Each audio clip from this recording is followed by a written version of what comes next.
જૂનાગઢમાં પ્રજાના આરોગ્યની સાથે ચેડા થઈ રહ્યા છે કે પછી પ્રજાના રૂપિયાની ધૂળધાણી થઈ?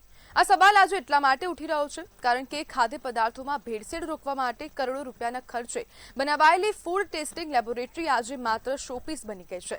5 કરોડ રૂપિયાની અત્યાધુનિક મશીનરી ખરીદાઈ, લેબોરેટરી ઊભી કરાઈ, પરંતુ મહિનાઓ વીતી ગયા છતાં તે કાર્યરત થઈ નથી।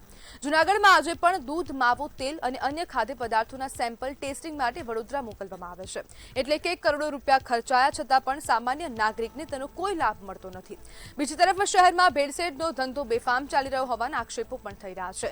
તંત્ર NABL અને FSSAI ની મંજૂરી ન મળવાનું કારણ આપી રહ્યું છે, પરંતુ સવાલ એ છે કે મંજૂરી વિના કરોડોની મશીનરી ખરીદવાનો નિર્ણય કોણે લીધો?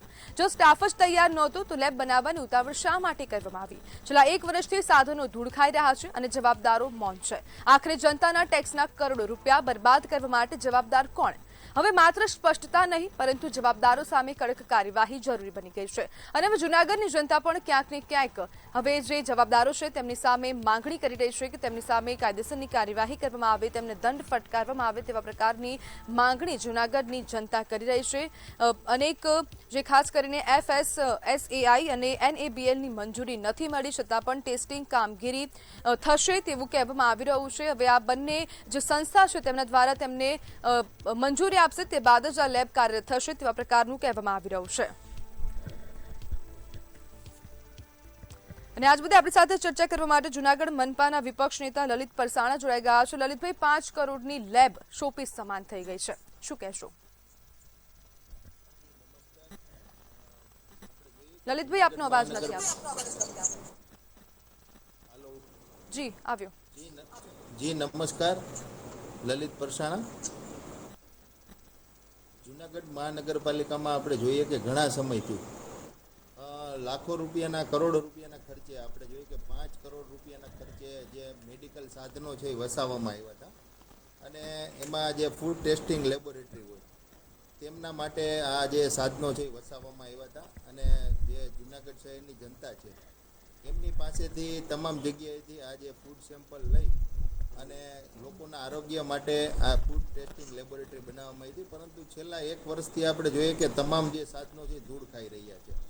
એમાં જે આપણે જોઈએ કે ફૂડ સેફ્ટી ઇન્સ્પેક્ટર હોવા જોઈએ, જે કાયદેસરના હોવા જોઈએ, એ પણ એને હજી સર્ટિફિકેટ આપવામાં નથી આવી। ઉપરાંત આપણે જોઈએ કે 7 થી 8 જણાનું મહેકમ છે, મોટા ભાગે પગાર ચૂકવવામાં આવે છે, પરંતુ આપણે જોઈએ કે કોઈ પણ કામગીરી આ બાબતે હજી સુધી ફૂડ સેમ્પલ ઠેઠ વડોદરા આપણે જોઈએ કે જે પણ કલેક્ટ કરેલા હોય, જૂનાગઢમાં ફૂડ ટેસ્ટિંગ લેબોરેટરી હોવા છતાં પણ વડોદરા ખાતે ઠેઠ ફૂડ સેમ્પલ લેવા માટે મોકલવા પડે છે। તો આપણે જોઈએ કે કેટલી હદે મનપાના જે આપણે જોઈએ કે સત્તાધિકારીઓ છે આની પાછળ આવડો બધો 11 કરોડનું તો આનું બજેટ છે ફૂડ ટેસ્ટિંગ લેબોરેટરીનું, તો કેટલી હદે આપણે જોઈએ કે આ ફૂડ સેફ્ટી બાબતે તંત્રની ગંભીર બેદરકારીઓ સામે આવેલી છે।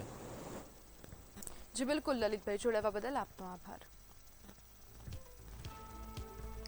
ભેળસેળ સામે તંત્રની કામગીરી પર સવાલ ઉભા થઈ રહ્યા છે। છેલ્લા 1 વર્ષથી આ જે લેબોરેટરી છે તેનું સંપૂર્ણ કામ પૂરું થઈ ચૂક્યું છે, અનેક મશીનરી આમાં ગોઠવી દેવામાં આવી છે, પરંતુ અહીંયા સવાલ ઊભો થાય છે કે જ્યારે હવે મંજૂરી નથી મળી, NABL ની મંજૂરી નથી મળી અને FSSAI ની પણ મંજૂરી નથી મળી અને તેના વગર જ ક્યાંક ને ક્યાંક ઉતાવળમાં આ લેબ બનાવી દેવામાં આવી છે અને હવે લેબ બની ગઈ છે, હવે મંજૂરી મળશે તે બાદ ટેસ્ટિંગ કામગીરી થશે તેવા પ્રકારનો જવાબ આપીને તંત્રના અધિકારીઓ, જૂનાગઢ મનપાના અધિકારીઓ ક્યાંક ને ક્યાંક પોતાની જવાબદારીમાંથી હાથ ખંખેરતા જોવા મળી રહ્યા છે, પોતાની ઉપર કોઈ જવાબદારી લેવા માટે તૈયાર નથી અને હવે કોના નિર્ણયથી અને આ લેબ બનાવવાનો નિર્ણય કોણે લીધો તેવા અનેક પ્રશ્નો ઊભા થઈ રહ્યા છે। જો કે મંજૂરી મળી નથી છતાં પણ આ લેબ કેમ બનાવવામાં આવી, કેમ ઉતાવળ કરવામાં આવી તેવા અનેક પ્રશ્નો અહીંયા ઊભા થઈ રહ્યા છે। મેયર અને કમિશનરની જવાબદારી શું છે તેવા પ્રકારના અનેક પ્રશ્નો પણ ઊભા થઈ રહ્યા છે। જનતાને થયેલા નુકસાનની ભરપાઈ કોણ કરશે? કારણ કે આજે જે પૈસાથી આ લેબ બનાવવામાં આવી છે તે પૈસા નાગરિકોના ટેક્સના પૈસા છે ને તે જ પૈસામાંથી આ લેબ બનાવવામાં આવી છે, પરંતુ ક્યાંક ને ક્યાંક નાગરિકોના પૈસાની ધૂળની ધાણી કરવામાં આવતી હોય તેવું સ્પષ્ટપણે લાગી રહ્યું છે।